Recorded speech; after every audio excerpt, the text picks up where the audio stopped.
दोस्तों, हिंदू परंपरा में सभी देवी देवताओं के अलग अलग वाहन बताए गए हैं। साथ ही विभिन्न देवी देवता अलग अलग वाहन पर विराजते हैं। आखिर देवी देवताओं के अलग अलग वाहन क्यों होते हैं और इनके वाहन पशु पक्षी के होने की मान्यता क्यों है? साथ ही देवी देवताओं के वाहन के साथ साथ उनकी पूजा करने के क्या लाभ हैं? इसके अलावा वाहन पर सवार देवी देवताओं की पूजा उपासना कैसे करनी चाहिए? क्या आपने कभी इस बारे में सोचा है? साथ ही क्या आप जानते हैं कि देवी देवताओं के वाहन पशु पक्षी ही क्यों होते हैं? आइए आज हम शास्त्रों के अनुसार इस महात्म्य को जानते हैं।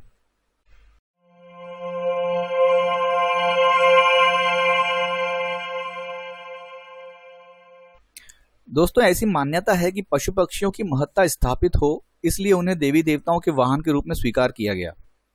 पशु पक्षी भी हमारे जीवन के लिए बेहद महत्वपूर्ण है, क्योंकि हमारी प्रकृति एक दूसरे पर आश्रित है।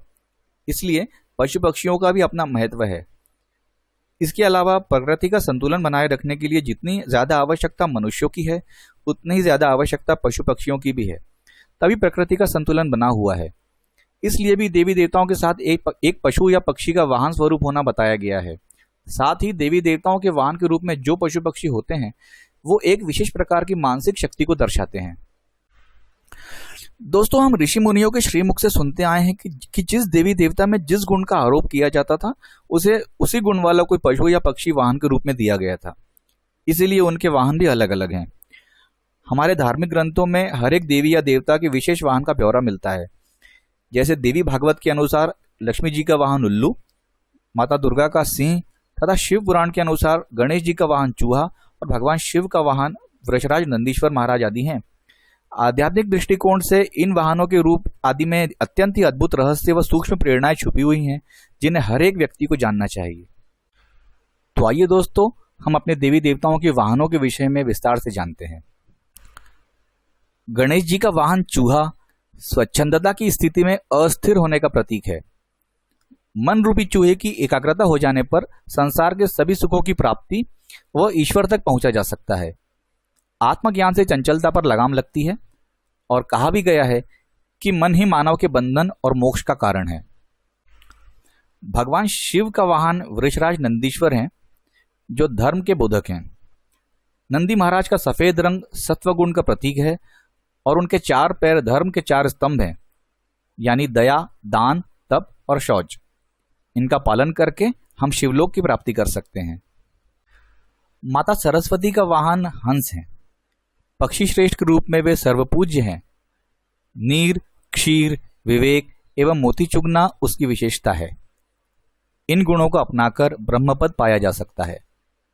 माता लक्ष्मी का वाहन उल्लू है, जो आध्यात्मिक दृष्टि से दिवानदता का प्रतीक है। सांसारिक जीवन में लक्ष्मी यानी धन दौलत के पीछे बिना सोचे समझे भागने वाले व्यक्ति आत्मज्ञान रूपी सूर्य को नहीं देख पाते हैं।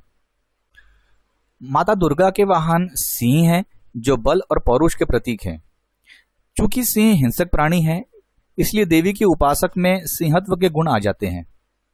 माता दुर्गा के उपासक शक्तिशाली होकर मध्यांध भी होते देखे गए हैं। अपने शत्रुओं का दमन करने में वे समर्थ होते हैं। भगवान विष्णु के वाहन गरुड़ हैं, जो दूरदृष्टि के लिए प्रसिद्ध हैं। अद्वितीय सामर्थ्य के कारण दूर तक उड़ने में सक्षम हैं। गरुड़ ही वेद के प्रतीक हैं। इनमें कायाकल्प करने की अद्भुत क्षमता है। मृत्यु के देवता यमराज का वाहन भैंसा है, जो देखने में भयंकर लगता है। इसे प्रेत का प्रतिरूप मानने के कारण इसके दर्शन करना अशुभ माना गया है। तो दोस्तों, ये थी हमारे देवी देवताओं के वाहन पशु पक्षियों के बारे में संक्षिप्त जानकारी, जिनके ऊपर हमारे देवी देवता विराजमान होते हैं। तो दोस्तों, आज का वीडियो यहीं समाप्त होता है। आशा है कि आपको आज का वीडियो पसंद आया होगा। ऐसे ही और इंटरेस्टिंग वीडियोस के लिए हमारे YouTube चैनल धर्म और नीति को लाइक, शेयर और सब्सक्राइब करें और बेल आइकन को ऑल पर सेट करें। हम आपसे मिलेंगे अपने नेक्स्ट वीडियो में। तब तक के लिए नमस्कार। भारत माता की जय। जय हिंद। वंदे मातरम।